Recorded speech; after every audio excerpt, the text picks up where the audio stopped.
Bonjour frères et sœurs, bonjour chers amis. Nous nous trouvons en différents endroits ce matin, mais ce moment est réservé à une seule et même personne, l'Éternel, notre Dieu créateur et sauveur. C'est vers lui que se tournent nos pensées ce matin. C'est à lui que nous adressons nos cantiques et nos prières d'action de grâce. C'est l'Éternel que nous adorons d'un même cœur et d'une même pensée. Regardons ensemble comment le psaume 100 décrit l'adoration. Psaume 100. Psaume de louange. Poussez vers l'Éternel des cris de joie, vous tous habitants de la terre. Servez l'Éternel avec joie. Venez avec allégresse en sa présence. Sachez que l'Éternel est Dieu. C'est lui qui nous a fait, et nous lui appartenons. Nous sommes son peuple et le troupeau de son pâturage. Entrez dans ses portes avec des louanges, dans ses parvis avec des cantiques. Célébrez-le, bénissez son nom. Car l'Éternel est bon, sa bonté dure toujours et sa fidélité de génération en génération. Nous sommes invités à adorer l'Éternel avec joie, avec allégresse, à le célébrer, à bénir son nom. Nous ne venons pas devant Dieu avec des larmes et des plaintes, mais avec des louanges et des cantiques. Nous devons prendre conscience que Dieu est vraiment présent, même si nous ne le voyons pas avec nos yeux. Le Saint-Esprit en nous, c'est sa présence avec nous, aujourd'hui, tous les jours, jusqu'à la fin du monde.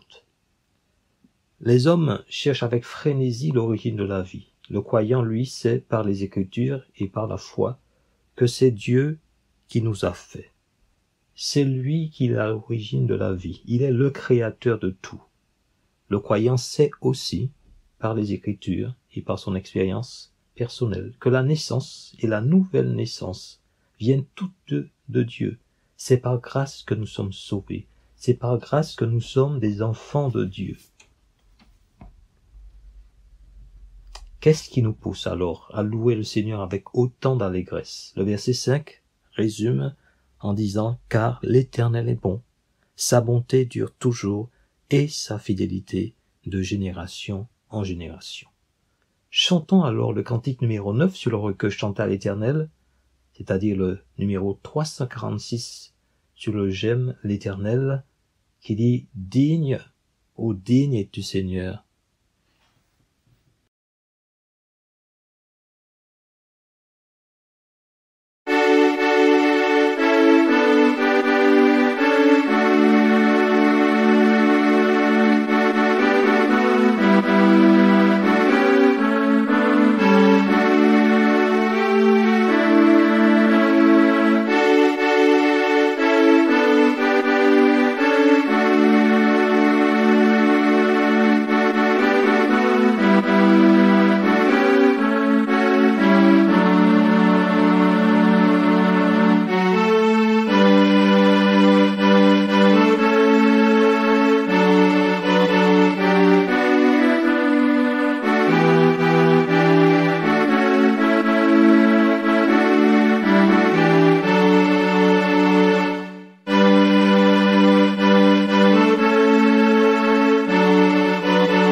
Je vous invite maintenant à un moment de prière. Je vais remettre ce culte sous les regards du Seigneur. Merci Seigneur d'être un Dieu vivant et présent, qui nous entend parfaitement. Nous voulons t'adorer, nous voulons célébrer ton nom avec allégresse. Tu connais toutes nos peines, toutes nos craintes, et nous voulons nous décharger sur toi de tous nos soucis, afin de connaître ta paix et pouvoir, pendant ces quelques instants, te louer avec allégresse. Conduis-nous par ton esprit dans une adoration qui te soit pleinement agréable. Tu es digne d'être célébré, car tu es bon, ta bonté dure toujours et ta fidélité de génération en génération. Le premier cantique que nous avons entonné, digne au dîner du Seigneur d'être remercié, loué et adoré, faisait mention d'un agneau. Pourquoi l'agneau est-il digne de recevoir la louange? Regardons cela ensemble dans Apocalypse chapitre 5. Apocalypse chapitre 5 verset 1. Puis je vis dans la main droite de celui qui était assis sur le trône un livre écrit en dedans et en dehors, scellé de 7 sceaux. Et je vis un ange puissant qui criait d'une voix forte, qui est digne d'ouvrir le livre et d'en rompre les sceaux? Et personne dans le ciel, ni sur la terre, ni sous la terre, ne put ouvrir le livre ni le regarder. Et je pleurai beaucoup de ce que personne ne fut trouvé digne d'ouvrir le livre ni de le regarder. Et l'un des vieillards me dit, ne pleure point. Voici, le lion de la tribu de Juda, le rejeton de David, a vaincu pour ouvrir le livre et ses 7 sceaux. Et je vis, au milieu du trône et des 4 êtres vivants, et au milieu des vieillards, un agneau qui était là comme immolé. Il avait 7 cornes et 7 yeux, qui sont les 7 esprits de Dieu envoyés par toute la terre. Il vint, et il prit le livre de la main droite de celui qui était assis sur le trône. Quand il eut pris le livre, les 4 êtres vivants et les 24 vieillards se prosternèrent devant l'agneau, tenant chacun une harpe et des coupes d'or remplies de parfums, qui sont les prières des saints. Et ils chantaient un cantique nouveau en disant, « Tu es digne de prendre le livre et d'en ouvrir les sceaux, car tu as été immolé et tu as racheté pour Dieu par ton sang des hommes de toute tribu, de toute langue et de tout peuple et de toute nation.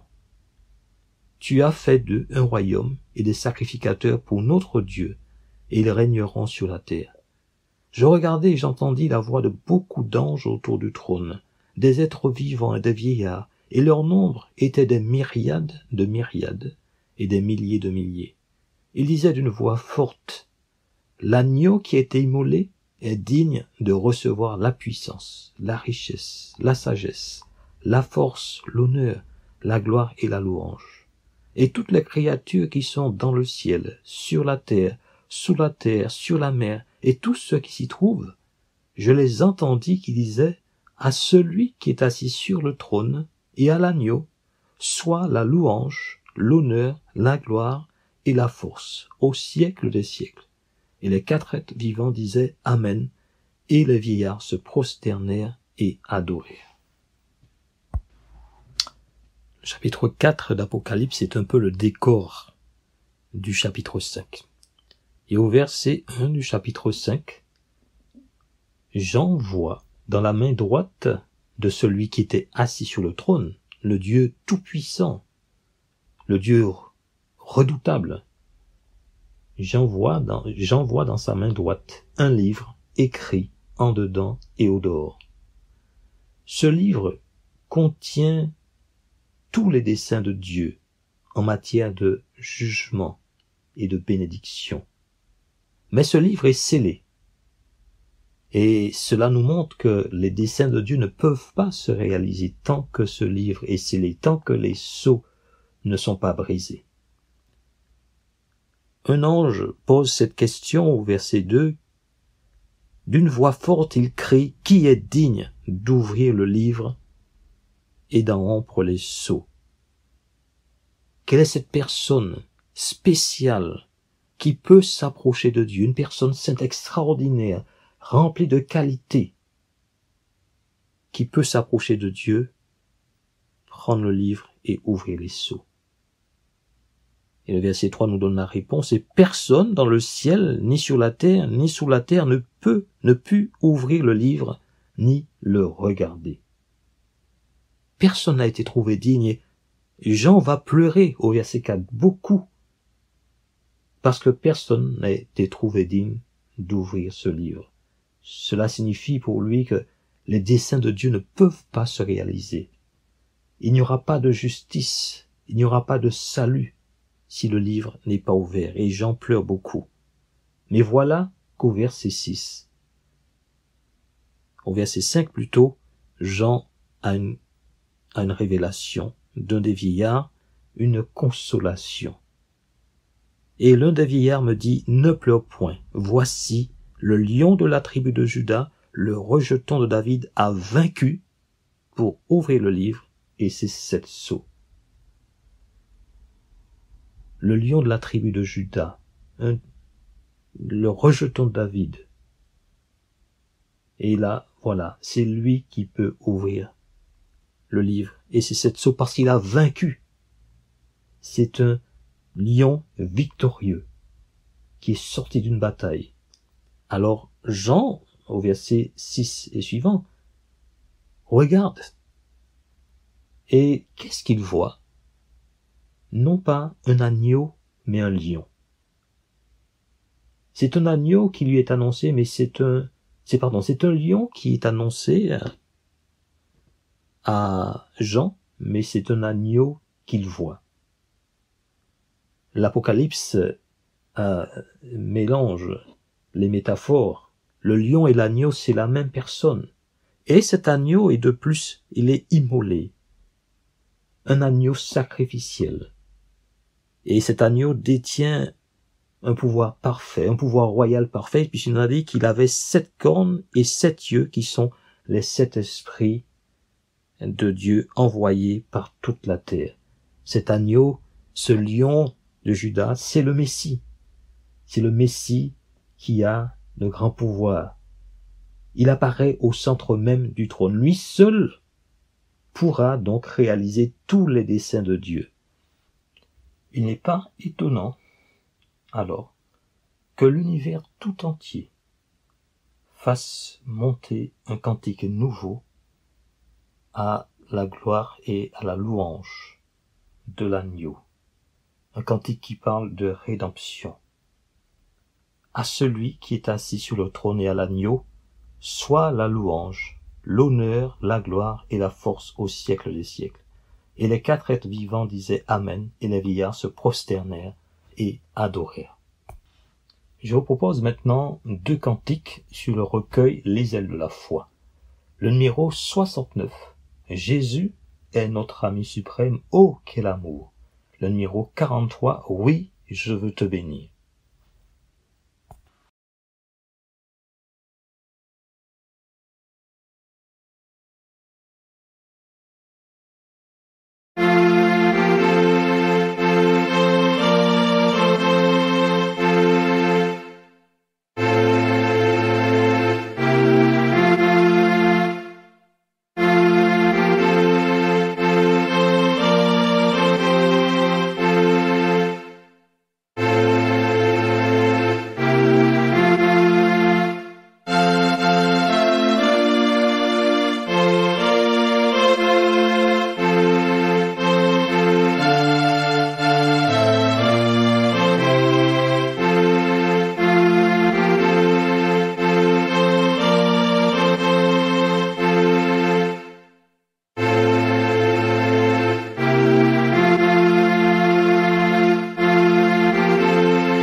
Lisons Philippiens chapitre 2. Philippiens chapitre 2 verset 1. Si donc il y a quelque consolation en Christ, s'il y a quelque soulagement dans l'amour, s'il y a quelque communion d'esprit, s'il y a quelque compassion et quelque miséricorde, rendez ma joie parfaite, ayant un même sentiment, un même amour, une même âme, une même pensée. Ne faites rien par esprit de parti ou par vaine gloire, mais que l'humilité vous fasse regarder les autres comme étant au-dessus de vous-même. Que chacun de vous, au lieu de considérer ses propres intérêts, considère aussi ceux des autres. Ayez en vous les sentiments qui étaient en Jésus-Christ. Existant en forme de Dieu, il n'a point regardé son égalité avec Dieu comme une proie à arracher, mais il s'est dépouillé lui-même en prenant une forme de serviteur, en devenant semblable aux hommes, et il apparut comme un vrai homme. Il s'est humilié lui-même, se rendant obéissant jusqu'à la mort, même jusqu'à la mort de la croix. C'est pourquoi aussi Dieu l'a souverainement élevé et lui a donné le nom qui est au-dessus de tout nom, afin qu'au nom de Jésus, tout genou fléchisse dans les cieux, sur la terre et sous la terre, et que toute langue confesse que Jésus-Christ est Seigneur, à la gloire de Dieu le Père. L'incarnation reste mystère pour nos esprits limités. Elle est pourtant essentielle pour le salut de notre âme et pédagogique pour notre ressemblance à l'image de Jésus. L'exhortation du verset 5 « Ayez en vous les sentiments qui étaient en Jésus-Christ » résume ce qui a été dit des versets 1 à 4. Le Seigneur Jésus n'a pas considéré ses droits, mais il s'est humilié lui-même, allant jusqu'à la mort de la croix pour que nous soyons sauvés. C'est pourquoi Dieu l'a souverainement élevé. Nous prendrons un moment d'action de grâce pour remercier le Seigneur pour tout ce qu'il est et tout ce qu'il fait.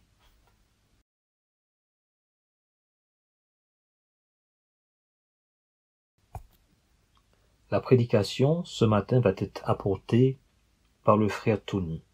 Et je vous laisse avec ce cantique numéro 10 sur nos recueils chantés à l'Éternel, qui correspond au numéro 200 sur À toi la gloire, que la grâce de Dieu soit sur toi. Frères et sœurs, chers amis, que la grâce de Dieu soit sur nous.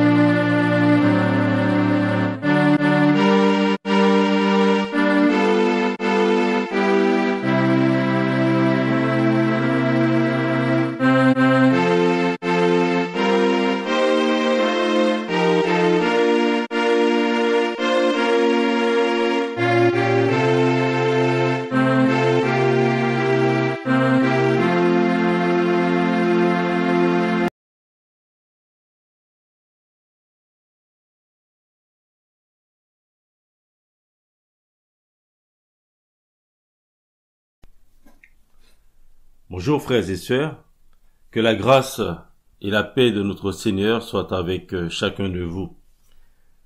Le thème du message d'aujourd'hui porte sur l'évangile. Vous dire qu'il y a un seul évangile, il n'y en a pas d'autre. Et c'est l'apôtre Paul qui le rappelle aux chrétiens de Galates, en Galates chapitre 1, et dans les 10 premiers versets, l'apôtre Paul dit qu'il n'y a pas d'autre évangile. Et donc, je vous propose de faire la lecture de ce texte, parce que l'apôtre Paul, il écrit cette lettre aux Galates pour plusieurs raisons. Il le fait pour défendre son titre d'apôtre, il défend son apostolat. Il le fait pour combattre cette fausse doctrine judaïsante qui disait que les païens, donc ces personnes d'origine non juive, devaient se soumettre à la loi de Moïse et aux rites juifs, notamment la circoncision, pour devenir de vrais chrétiens. Et donc il écrit cette lettre aussi pour défendre ce qu'on appelle la justification par la foi. Donc c'est le fait d'être déclaré juste par Dieu au moment où l'on place sa confiance en Jésus-Christ. Ce livre de Galates traite de la question du légalisme. C'est un système de salut par les œuvres, si on peut dire. Pensée selon laquelle le salut par grâce n'est pas suffisant et qu'il faudrait ajouter quelque chose à la foi pour gagner la faveur de Dieu et obtenir toute sa bénédiction. Le légalisme est le souci de respecter scrupuleusement la lettre de la loi et les formes qu'elle prescrit sans que le cœur et la conscience soient réellement engagés devant Dieu. Donc à travers cette lettre, l'apôtre Paul veut corriger cette fausse doctrine qui était entrée dans l'Église, donc par ces faux docteurs. Dans le chapitre 5, verset 1, l'apôtre Paul leur dit que c'est pour la liberté que Christ nous a affranchis. Et l'apôtre donc exhorte ces chrétiens de Galates à demeurer fermes dans cette liberté et ne pas se laisser mettre de nouveau sous le joug donc d'une autre forme d'esclavage, donc par exemple la loi de Moïse. Donc il dit c'est pour la liberté que Christ nous a affranchis, demeurez donc fermes et ne vous laissez pas mettre de nouveau sous le joug de la servitude. Alors lisons ces 10 premiers versets de l'épître de Paul aux Galates.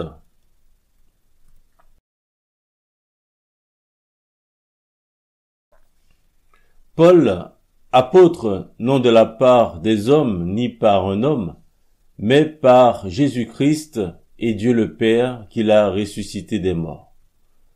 Et tous les frères qui sont avec moi aux églises de la Galatie. Que la grâce et la paix vous soient données de la part de Dieu le Père et de notre Seigneur Jésus-Christ, qui s'est donné lui-même pour nos péchés, afin de nous arracher du présent siècle mauvais, selon la volonté de notre Dieu et Père, à qui soit la gloire au siècle des siècles. Amen. Je m'étonne que vous vous détourniez si promptement de celui qui vous a appelé par la grâce de Christ pour passer à un autre évangile. Non pas qu'il y ait un autre évangile, mais il y a des gens qui vous troublent et qui veulent altérer l'évangile de Christ. Mais si nous-mêmes, si un ange du ciel annonçait un évangile s'écartant de celui que nous vous avons prêché, qui soit anathème. Nous l'avons dit précédemment, et je le répète à cette heure, si quelqu'un vous annonce un évangile s'écartant de celui que vous avez reçu, qu'il soit anathème. Et maintenant, est-ce la faveur des hommes que je désire, ou celle de Dieu? Est-ce que je cherche à plaire aux hommes? Si je plaisais encore aux hommes, je ne serais pas serviteur de Christ.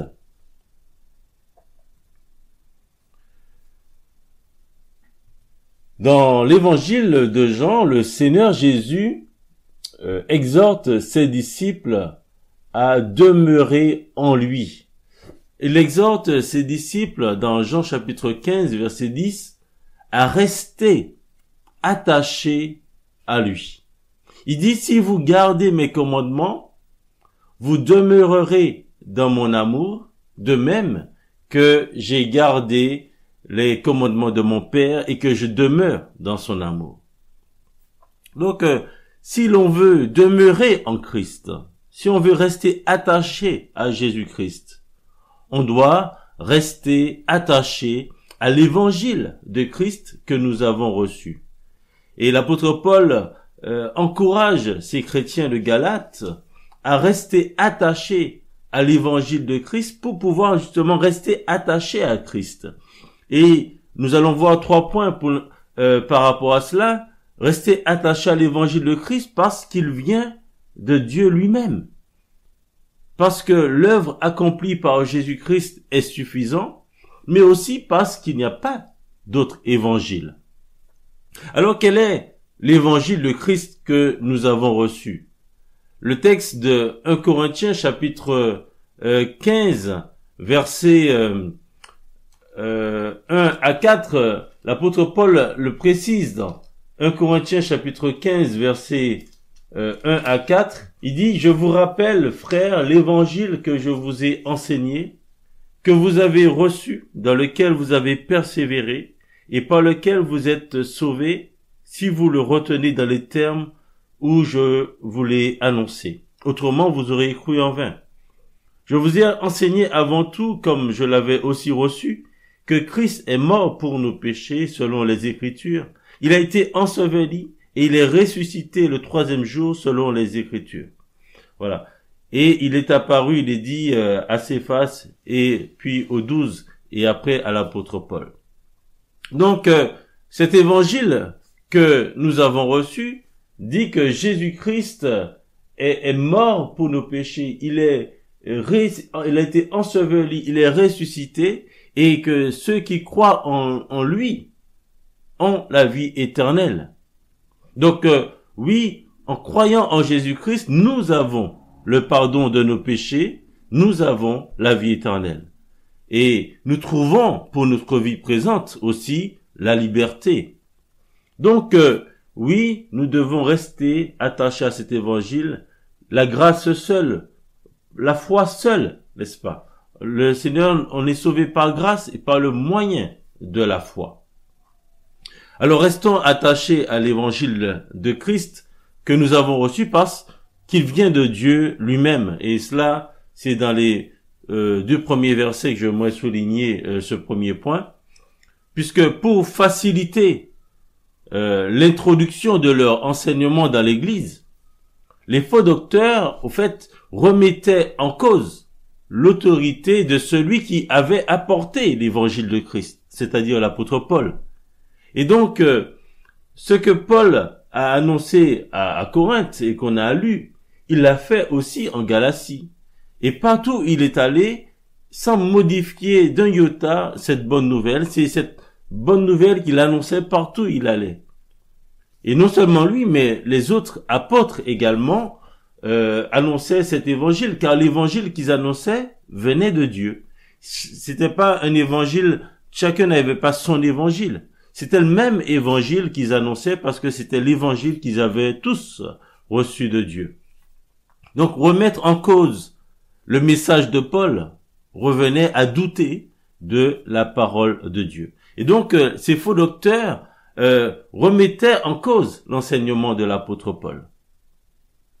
Alors, pourquoi me direz-vous ne pas croire aujourd'hui une personne qui dit avoir reçu un message de Dieu?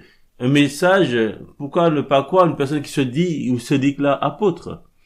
Alors, un apôtre, et avec donc l'autorité que le Seigneur leur a conférée, un apôtre, c'est une personne choisie et formée par Jésus-Christ pour annoncer cette bonne nouvelle, cet évangile, jusqu'aux extrémités de la terre. Donc, il y a plusieurs versets qui le soulignent. Par exemple, dans Actes chapitre 1, verset 2, où il est dit que jusqu'au jour où il fut enlevé au ciel, après avoir donné ses ordres par le Saint-Esprit aux apôtres qu'il avait choisis. Donc le Seigneur Jésus, il a donné ses ordres par le Saint-Esprit aux apôtres qu'il avait choisis. Un apôtre, donc c'est une personne choisie et formée par Jésus-Christ. C'est un témoin aussi de la résurrection de Jésus-Christ, comme il est souligné en Actes chapitre 1, versets 21 à 22, lorsqu'il fallait choisir une personne pour remplacer Judas. Pierre, il dit, il faut donc que parmi ceux qui nous ont accompagnés tout le temps que le Seigneur Jésus a vécu avec nous, depuis le baptême de Jean jusqu'au jour où il a été enlevé du milieu de nous, il y en ait un qui nous soit associé comme témoin de sa résurrection. Et donc, ça faisait partie des critères, être témoin de la résurrection de Jésus-Christ pour être appelé apôtre. Une autre chose aussi, c'est qu'un apôtre, c'est une personne choisie pour poser les fondements de l'église primitive. Et c'est ce qui est souligné dans Éphésiens chapitre 2, verset 20, où l'apôtre Paul dit que nous avons été édifiés sur le fondement des apôtres et des prophètes, Jésus-Christ lui-même étant la pierre angulaire. C'est une personne choisie pour être un canal aussi que Dieu va utiliser pour apporter sa révélation aux hommes. Et l'apôtre Pierre le dit très bien dans son épître, dans 2 Pierre chapitre 1, versets 20 à 21, qu'aucune prophétie de l'écriture ne peut être un objet d'interprétation particulière, car ce n'est pas par une volonté d'homme qu'une prophétie a jamais été apportée, mais c'est poussé par le Saint-Esprit que des hommes ont parlé de la part de Dieu. Donc, oui, il y a des critères, et n'importe qui ne peut pas se déclarer apôtre. Alors, l'apôtre Paul, il n'était pas avec Jésus pendant le temps du ministère de Jésus-Christ. Mais l'apôtre Paul répond à toutes ces conditions. Pourquoi? Parce que même s'il n'était pas avec Jésus-Christ, il a vu le Seigneur ressusciter et le Seigneur dit qu'il l'a choisi lui-même. Dans Actes chapitre 9, versets 3 à 18, et dans ce passage, alors qu'il allait persécuter l'église, alors qu'il était sur le chemin de Damas, il va voir Jésus, le Seigneur Jésus-Christ ressuscité va lui apparaître. Et après, le Seigneur va dire à Ananias, va, car cet homme est un instrument que j'ai choisi pour porter mon nom devant les nations, devant les rois, devant les fils d'Israël, et je lui montrerai tout ce qui doit souffrir pour mon nom. Alors Ananias, il va aller voir l'apôtre Paul, il va aller voir Saul, parce que c'est comme ça qu'il s'appelait avant.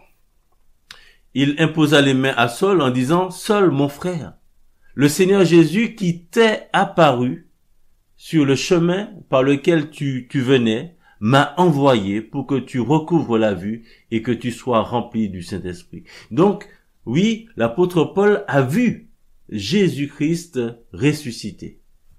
Il y a d'autres passages où il est parlé de ça, dans Acte 18, 9, Acte 26 aussi, versets 12 à 18. 1 Corinthiens, chapitre 9 aussi, on peut lire ça, où l'apôtre Paul, il dit, ne suis-je pas apôtre? N'ai-je pas vu Jésus notre Seigneur? Dans 1 Corinthiens 15, versets 7 à 9, le Seigneur Jésus-Christ ressuscité a apparu à Jacques, puis à tous les apôtres, et dit aussi, après eux tous, il m'est aussi apparu à moi, comme à l'avorton, car je suis le moindre des apôtres, je ne suis pas digne d'être appelé apôtre, parce que j'ai persécuté l'Église de Dieu.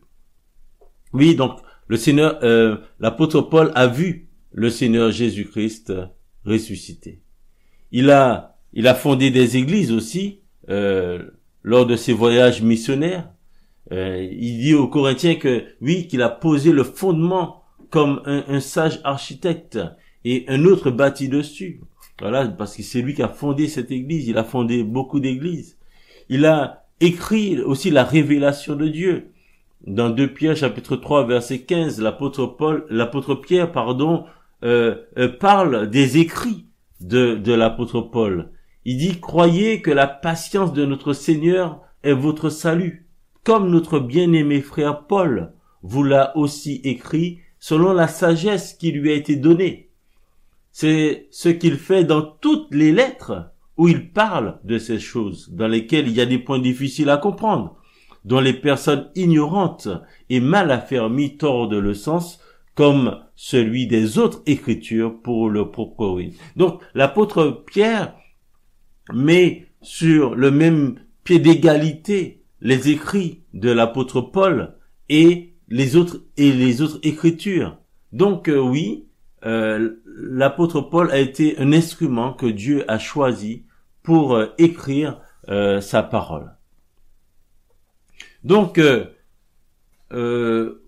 rejeter l'enseignement des apôtres revient à rejeter l'enseignement donné par Dieu. Jude exhorte les chrétiens dans Jude versets 3 et 4 à combattre pour la foi qui a été transmise aux saints une fois pour toutes.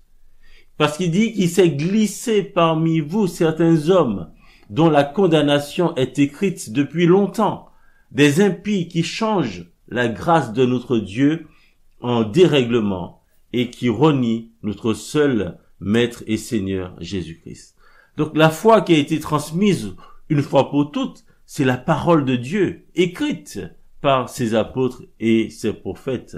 Donc accepter un autre évangile ou un autre message que celui qui est annoncé dans la Bible revient à se détourner de Dieu lui-même. Et c'est pour cela que l'apôtre Paul, il dit au verset 6, « Je m'étonne que vous vous détourniez si promptement de celui qui vous a appelé par la grâce de Christ pour passer à un autre évangile. » Donc voilà, vous vous détourniez si promptement de celui qui vous a appelé. Lorsqu'on se détourne de l'évangile, lorsqu'on s'écarte de l'évangile, on s'écarte de Dieu.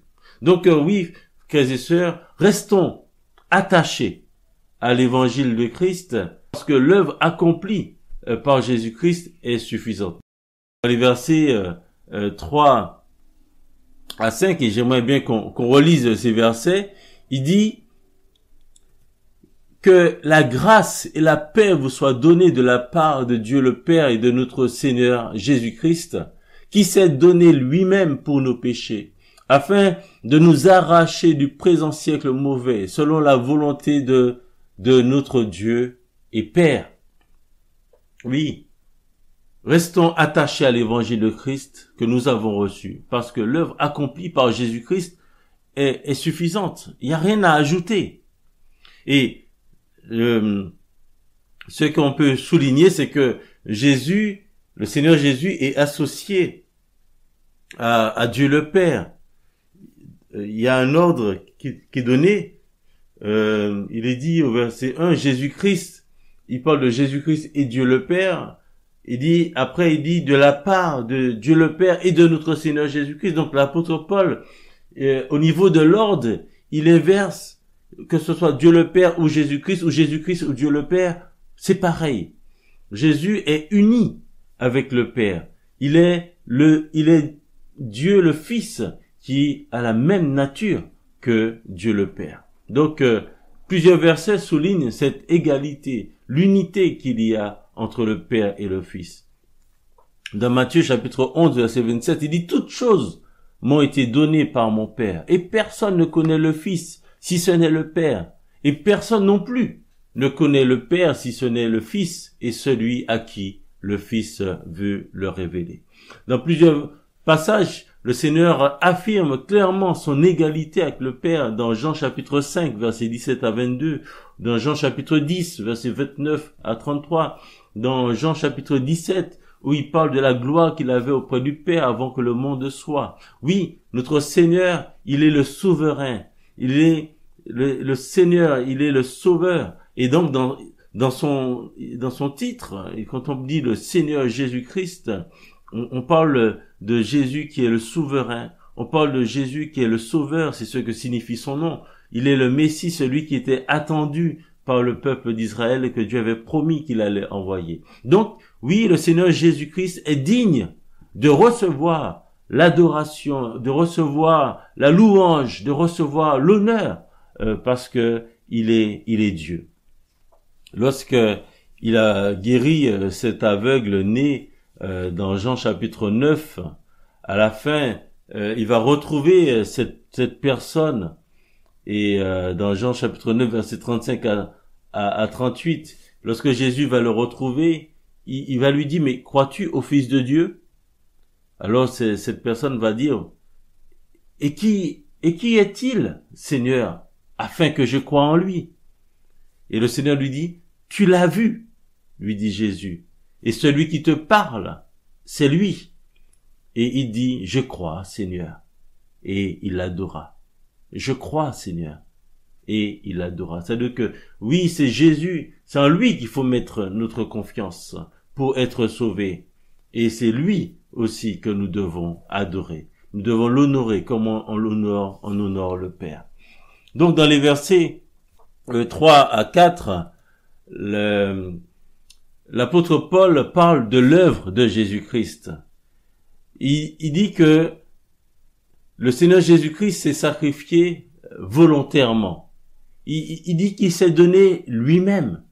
Dans Matthieu 20 verset 28, le Seigneur Jésus-Christ l'avait dit, le Fils de l'homme est venu non pour être servi, mais pour servir et donner sa vie comme la rançon de plusieurs. Dans Éphésiens chapitre 5 verset 2, il dit marchez dans l'amour à l'exemple de Christ qui nous a aimés et qui s'est livré lui-même à Dieu pour nous comme une offrande et un sacrifice de bonne odeur. L'apôtre Paul encourage les maris à aimer leurs femmes. Il dit comme Christ a aimé l'Église et s'est livré lui-même pour elle. Il dit dans Galates chapitre 2 verset 20, je vis dans la foi au Fils de Dieu qui m'a aimé et qui s'est livré lui-même pour moi. Oui, Jésus-Christ s'est donné lui-même. C'est un sacrifice volontaire. Il a fait pour chacun de vous. Il a fait pour ceux qui reconnaissent qu'il a donné sa vie. Et voilà. Et le Seigneur attend, comme l'apôtre Paul, que chacun puisse dire oui, que c'est pour moi que Jésus-Christ s'est livré. Son sacrifice est un sacrifice substitutif. Il s'est livré lui-même à notre place. Il l'a fait pour nos péchés. C'est pour cela qu'il s'est donné, pour nos péchés. Dans 2 Corinthiens chapitre 5 verset 21, il dit celui qui n'a point connu le péché, il l'a fait devenir péché pour nous, afin que nous devenions en lui justice de Dieu. Et Ésaïe l'a dit aussi dans son chapitre, Ésaïe 53, il dit cependant, ce sont nos souffrances qu'il a portées, c'est de nos douleurs qui s'est chargé, et nous l'avons considéré comme puni, frappé de Dieu et humilié. Mais il était blessé pour nos péchés, brisé pour nos iniquités. Le châtiment qui nous donne la paix est tombé sur lui, et c'est par ses meurtrissures que nous sommes guéris. Nous étions tous errants, comme des brebis. Chacun suivait sa propre voie, et l'Éternel a fait retomber sur lui l'iniquité de nous tous. Oui, le sacrifice de Jésus est un sacrifice substitutif. Il a pris notre place. Il a été sacrifié pour nos péchés. Il a porté lui-même, l'apôtre Pierre nous dit, dans 1 Pierre chapitre 2 verset 24, il a porté lui-même nos péchés en son corps sur le bois.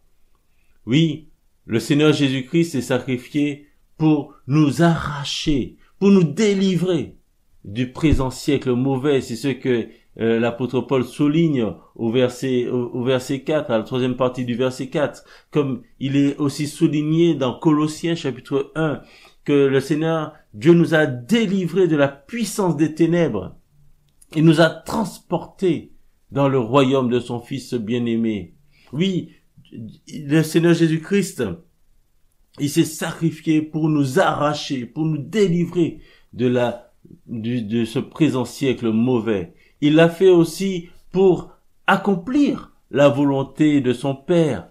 Le Père l'a demandé de venir, mais il est venu volontairement.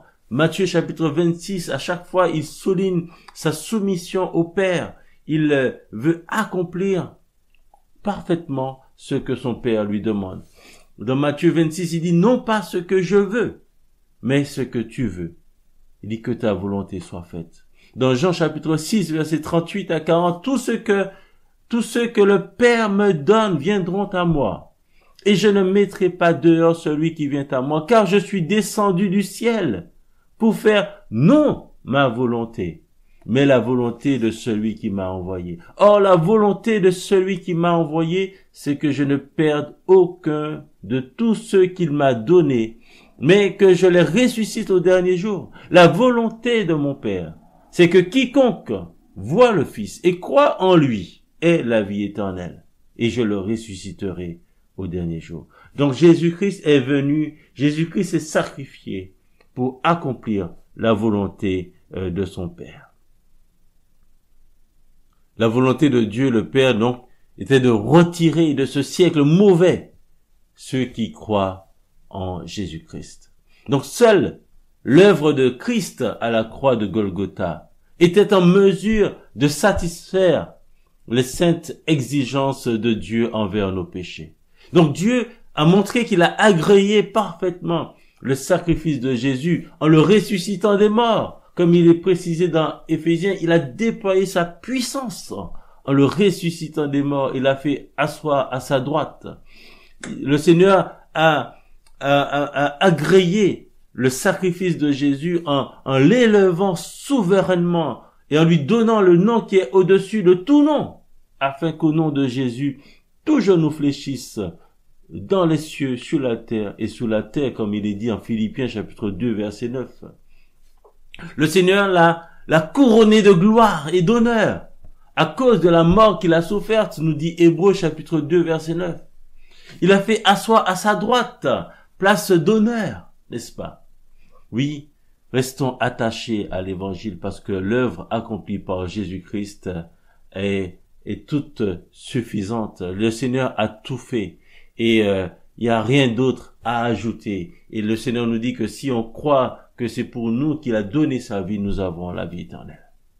Restons attachés à l'évangile de Christ que nous avons reçu parce qu'il n'y a pas d'autre évangile. C'est ce que l'apôtre Paul dit dans le verset 6 à 9.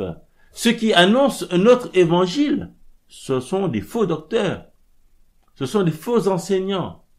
Et l'apôtre Paul, dans ce livre de Galates, parce que il les reprend aussi sévèrement, il met en garde ces chrétiens. Il leur dit aussi, il donne des caractéristiques de ces faux docteurs. Ce sont des personnes qui sèment la confusion, des personnes qui cherchent à troubler les fidèles en tordant l'évangile de Christ au point de lui faire dire le contraire, comme il est souligné au verset 7.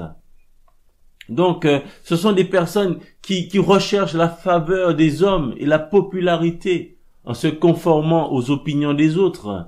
Et l'apôtre Paul dit que lui, il n'est pas là pour plaire aux hommes, lui. Son seul désir, c'est de plaire à Dieu.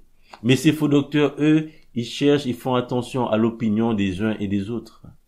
Paul dit que ce ne sont pas de vrais serviteurs de Dieu, car ils recherchent leur propre gloire et non celle de Dieu, dans Galates chapitre 6.